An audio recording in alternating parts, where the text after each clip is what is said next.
अक्सर माताएं बहनें अपनी प्राइवेट पार्ट संबंधित ऐसी परेशानियां महसूस करती हैं जिन्हें न वह खुद ही समझ पाती हैं और ना किसी को समझा ही पाती हैं।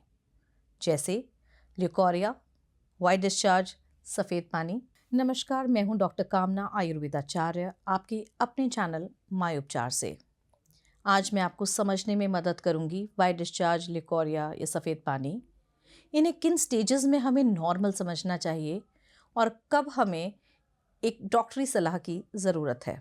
इन नॉर्मल कंडीशंस, जब हमारी पीरियोडिक साइकिल नॉर्मल चलती है तो सफ़ेद चावल के पानी जैसा डिस्चार्ज देखा जाता है। पर वही डिस्चार्ज जब अपना रंग स्वरूप बदले, यानी थोड़ा पीला, हरा या ब्राउन या किसी और रंग का दिखाई दे, या उसकी कंसिस्टेंसी पतला से थोड़ी गाढ़ी होने लग जाए, या उसमें किसी प्रकार की कोई स्मेल या ओडोर या हम फिशी स्मेल, कोई भी स्मेल महसूस करें, तो ये एक नॉर्मल डिस्चार्ज नहीं रहता। तो इन डिस्चार्जेस को समझने के लिए सबसे इम्पॉर्टेंट है हम समझें हमारी बॉडी कंस्टिट्यूशन।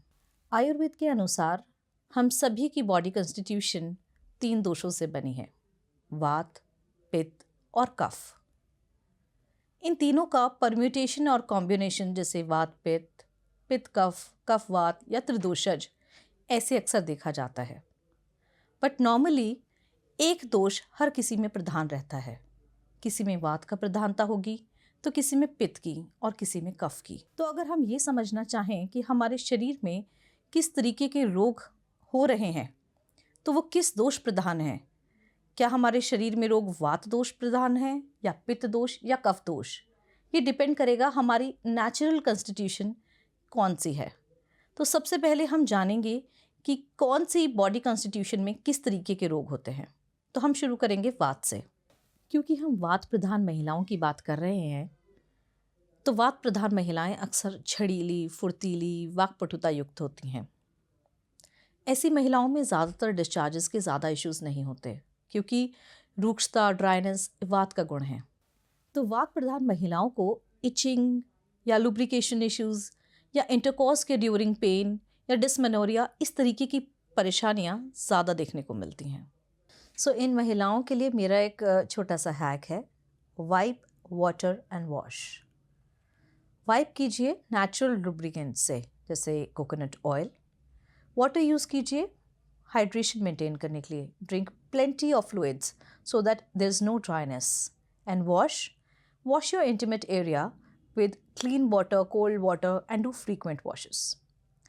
अगर मैं हर्ब या किसी आयुर्वेदिक मेडिसिन के हिसाब से कहूँ कि क्या आपको हेल्प कर सकता है, तो मेरे पास है ये प्रजनस वुमेन हेल्थ कैप्सूल। ये एक मेडिसिन है जिसमें अशोका, शतावरी, लोद्र, हल्दी, काचनार, पुनर्नवा, गोक्षर और गुड़ुचि है। अशोक हमारे यूट्रस के हॉर्मोन्स पे वर्क करेगा। शतावरी और गुड़ुचि इम्यूनिटी बूस्टर्स हैं। और काचनार कोई भी सिस्ट हो, हमारे किसी भी तरीके की गांठ, रसौली कहीं अगर बनने भी जा रही है तो उसे भी ट्रीट करेगा। पुनर्नवा और गोक्षर किसी भी तरीके का यूटीआई अगर हमारी बॉडी में हो रहा है या इन्फेक्शन ज़रा भी आ रहा है तो उसको इमीडिएटली रिमूव करेगा। तो इसको अपनी जनरल डेबिलिटी और अपनी यूट्राइन हेल्थ के लिए start take it for 3 months at least. पित्त प्रधान महिलाएं फुर्तीली, अग्रेसिव, प्रोएक्टिव, एनर्जेटिक होती हैं। थोड़ा सा अग्रेशन या गुस्सा रहता है, लेकिन they are very nice in nature.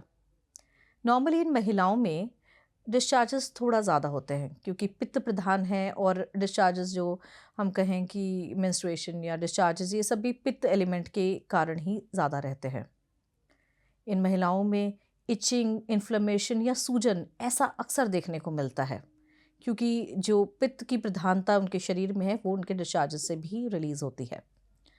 तो हमें बेसिकली अपनी जो बॉडी है, बॉडी के जो पित्त एलिमेंट है, उसके बैलेंस पे वर्क करना चाहिए। यानी जो हमारा डाइट है उसमें हमें शीत आहार विहार करना चाहिए। ऐसी चीज़ें जिनकी शीत प्रकृति हो, जो ठंडी प्रकृति वाली चीज़ें हों, जैसे नारियल पानी पीना या बहुत सारे फ्रूट्स का या वेजिटेबल्स का सेवन हम अपने आहार विहार में करें। और साथ ही साथ जैसे एलोवेरा जैसे जूसेस अगर आप अर्ली मॉर्निंग लेती हैं, थोड़ा सा पानी में मिला के लीजिए, तो वो आपके पित्त को बैलेंस आउट करेगा। ये महिलाएं अक्सर यूटीआई या जो इन्फेक्शन से बार बार संक्रमित होती हैं। तो अगर मैं एक हर्ब में कहूँ कि जो आपके पूरे सिस्टम को बैलेंस करेगा, तो वो है चंद्र प्रभावती। ये चंद्र प्रभावती में कुछ ऐसी हर्ब्स हैं जो आपके ओवरऑल सिस्टम पे वर्क करेंगी, जैसे कपूर, वचा, गिलोय, हरिद्रा, आंवला, धान्यक। ये धान्यक आपके शरीर की ऊष्मा को शीत प्रधानता देगा। गुग्गुल, शिलाजीत। और साथ ही साथ इसमें जब जो इस तरीके की महिलाओं में मेनोरेजिया देखा जाता है, काफ़ी ब्लड लॉस होता है, तो लौह भस्म का भी इसमें सम्मिश्रण है। तो मैं रिकमेंड करूँगी कि आप एटलीस्ट 3 महीने के लिए या हर 3 महीने बाद 1 महीने के लिए चंद्र प्रभावती का ज़रूर लेकर प्रयोग करके देखें और मुझे बताएं आप कैसा महसूस करेंगी। अब मैं बात करूँगी कफ प्रधान महिलाओं के बारे में कि कफ प्रधान महिलाएं कैसी होती हैं।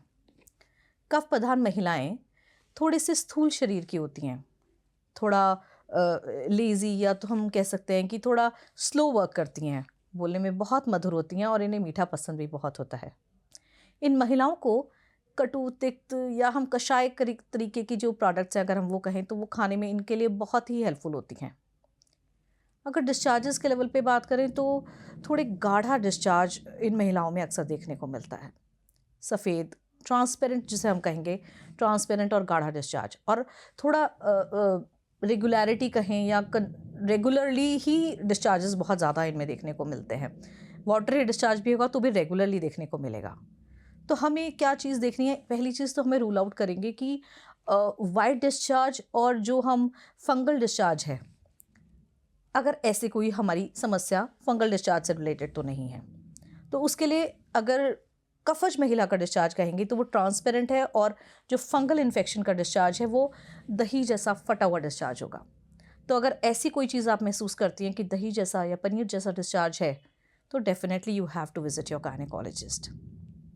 अदर देन दैट, अगर आपको रेगुलर डिस्चार्ज भी हो रहा है तो just you have to maintain the hygiene, कि अगर आप कॉटन पैंटीज़ पहने या हम ऐसे अंडरगारमेंट्स यूज़ करें जो जिनमें इलास्टेन ना हो, और अपने इंटीमेट एरियाज़ को वॉश करें रेगुलरली, जैसे दशमूल क्वाथ का से वॉश करें या दशमूला रिष्ट का सेवन करें। तो और मेडिसिन्स की बात करें तो इसमें मैं रेकमेंड करूँगी पत्रांगासव।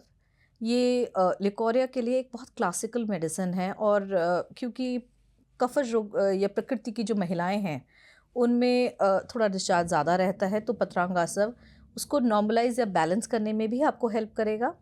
और इसके अलावा जो आपका नेचुरल फिनोमेना मैंने आपको बताया है किस तरीके से आपको अपना ध्यान रखना है, वो तो आप रखेंगी ही।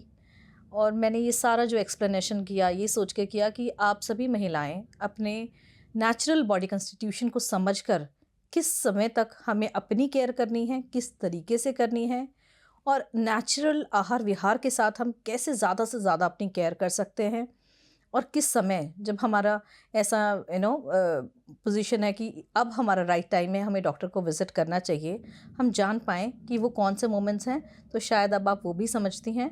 फिर भी कोई क्वेरीज़ हैं, कोई क्वेश्चंस हैं, तो डेफ़िनेटली कमेंट बॉक्स में मेंशन कीजिएगा और शेयर कीजिएगा आपको कैसी लगी मेरी इन्फॉर्मेशन। Thank you.